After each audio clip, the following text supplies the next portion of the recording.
చాలా సంతోషం. కువైట్లో అక్కడ ఉన్నటువంటి తెలుగు వాళ్ళని ఆదుకోవడానికి మిత్రులు చంద్రశేఖర్ రెడ్డి గారు పాటుపడ్డం అనేటువంటిది అందరూ హర్షించదగిన విషయం. ప్రభుత్వం కూడా ఇది ఏ దేశంలో ఉన్నాయండి, ఎక్కడైనా సరే ఇబ్బంది కలిగితే ఖచ్చితంగా వాళ్ళని ఆదుకోవడానికి ఈరోజు జగన్మోహన్ రెడ్డి గారు కూడా అన్ని రకాలైనటువంటి చర్యలు తీసుకుంటూ ఉంది. అయితే రైతు రుణమాఫీ గురించి ఇప్పుడు చంద్రశేఖర్ గారు అడిగారు. రైతు రుణమాఫీ ఏంటి, ఖచ్చితంగా ప్రభుత్వం వాటిని ఆదుకుంటుంది. ఖచ్చితంగా ఎవరైతే రైతులు ఇబ్బంది పడుతున్నారో, కాకపోతే ఆ రోజు ఉన్నటువంటి పరిస్థితుల్లో చేయడానికి సాధ్యపడినటువంటి పరిస్థితుల్లో, ఎందుకంటే ఆయన చేయగలిగితేనే చెప్పారంటే చేస్తారు ఆయన. కాబట్టి ఖచ్చితంగా ఆయన ఆ రోజు వద్దన్నారు. ఆ తర్వాత మళ్ళీ అధికారంలోకి వచ్చిన తర్వాత అన్ని విధాల రైతుల్ని ఆదుకున్నటువంటి పరిస్థితులు కూడా ఉన్నాయి. ఇబ్బంది ఏం లేదు. ఈరోజు రైతులకి సంబంధించి పర్టికులర్గా విద్య కానివ్వండి, వైద్యం కానివ్వండి, వ్యవసాయం మూడింటికి ప్రాధాన్యత ఈరోజు ఆంధ్రప్రదేశ్లో జగన్మోహన్ రెడ్డి గారు ఇస్తున్నారనేటువంటి మాట వాస్తవం అండి.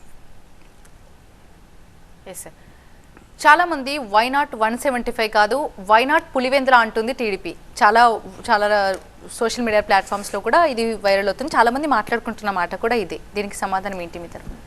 ఇప్పుడు వైనాట్ 175 అని మేము అంటున్నాం అంటే దానికి అర్థం ఉంది.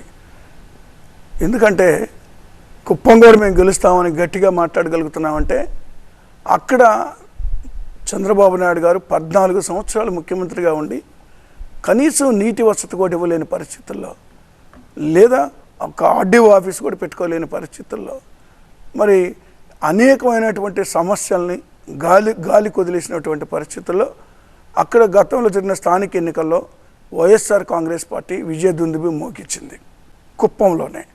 కాబట్టి ఈరోజు నెక్స్ట్ 24 జరగబోయేటువంటి ఎన్నికల్లో కూడా ఖచ్చితంగా కుప్పంలో కూడా విజయం సాధిస్తామని మేము చెప్పగలుగుతున్నాం. అదేవిధంగా వాళ్ళు మరి పులివెందల్లో కూడా మేము వైనాట్ పులివెందల అంటుంటే ఏం చేశారని అడుగుతారు, ఏం చేశారని వాళ్ళు గెలుస్తారు. పులివెందల్లో ఏదో ఒకటి చేసి ఉండాలి కదా. ఈరోజు పులివెందల్లో చూస్తే నేను ఈ జస్ట్ 2 days బ్యాక్ పులివెందులు వెళ్ళిన కార్యక్రమంలో అక్కడ జరిగినటువంటి అభివృద్ధి అయితే ఒకసారి చూస్తే అర్థమవుతుంది ఆయన ఏం చేశాడో కుప్పానికి పులివెందులకి. మరి ఏ విధంగా జగన్మోహన్ రెడ్డి గారు కానీ అంతకుముందు రాజశేఖర రెడ్డి గారు కానీ ఏ విధంగా అభివృద్ధి చేశారో కనపడుతుంది.